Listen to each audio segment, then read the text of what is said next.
Well, I was told you were my long-lost son, but I don't know if that's true. I think I'm too old for that, sorry.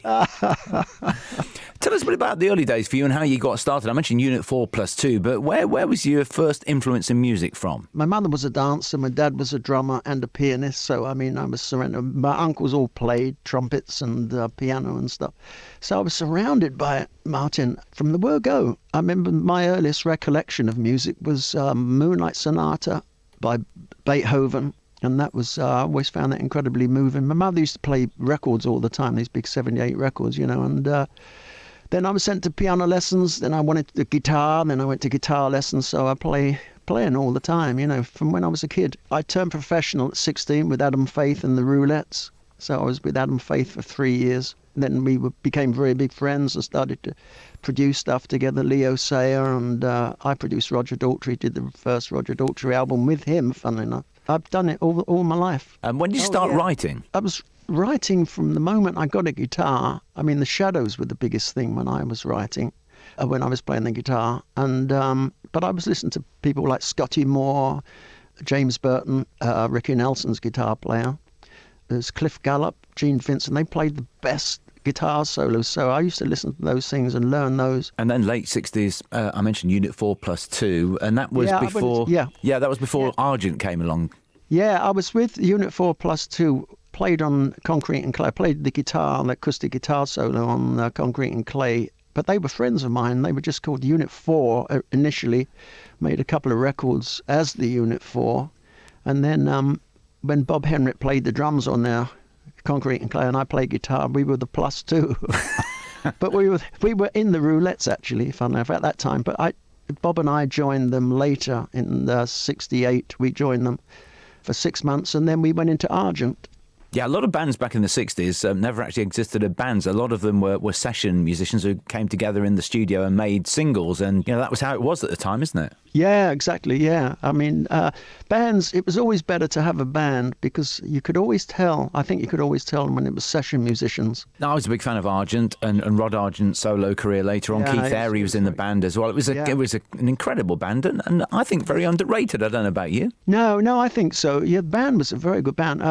When Rod asked me, he was in the Zombies initially, obviously, and he disbanded the Zombies for about 3 years. And he phoned me one day and he said, I'm starting a new band. Do you fancy being in this band with me and Jim? And he asked Bob Henrik, who I'd been with since I was a kid anyway. So we both joined and became Argent. Of course, you worked with Colin Blunstone as a solo artist. In fact, you wrote one of his biggest hits, I Don't Believe in Miracles. Yeah, I did the demo of that on my own, and I didn't play it to the band because I thought it was too soft for the band, so I didn't bother to play it to them. Then Colin got a solo deal with CBS, and he was looking for songs, and I said, I got a song that would suit Colin, and they loved it. Back in the vinyl days, one of the joys was reading the sleeve notes that you got, and I was a fan of so many different styles of music, and we played Rainbow. I loved Rainbow, Richie Blackmore from the Deep Purple days. I also loved Carlos Santana, and I remember reading the sleeve notes for the album Z-Bop, and there was a song from you again. Yeah, that's a song I recorded. It was called Winning, and that was my second solo album. That was the title. I had the title, actually, Winning, and I thought this is a nice thing to write about. And I was writing about my life, I think, winning, losing and then winning and losing and winning. And I thought it was quite inspiring to write about. And then Santana recorded it. And they recorded another one of mine for the next album, a song called Nowhere to Run. So many different people you've written with over the years, and I mentioned some of them at the beginning. Annefrid from ABBA and Elkie Brooks along the way as well.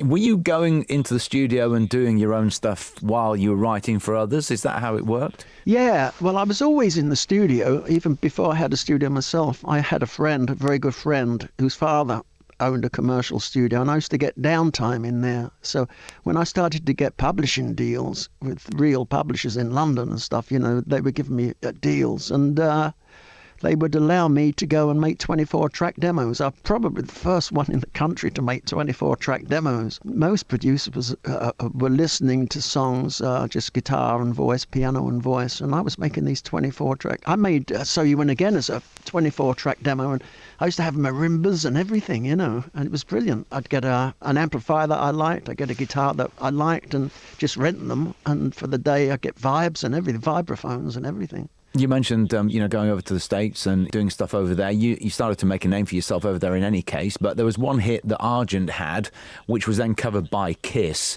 You could never have predicted how massive that would be, and I'm talking about God Gave Rock and Roll to You. Yeah, well, I mean, I wrote that in 73. Kiss changed the first verse. Mm-hmm. Actually, they got it right with their first verse because they made it much more of a rock verse, you know, put your faith in a loud guitar and stuff like that. When I wrote more, love your friend, love your neighbor, love your life and love your labor. It's never too late to change your mind. Don't step on snails, don't climb in trees. Love Cliff Richard, but please don't tease. It was meant to be a bit of fun there, you know, but they came, obviously, they thought it wasn't right for America, so they changed the first verse. But yeah, I mean, I had a hit with New York Groove as well. Of course. That was by Ace Frehley. That was when they had their solo albums. And the drummer, he did one of mine as well. Ace Frehley did two of mine, actually.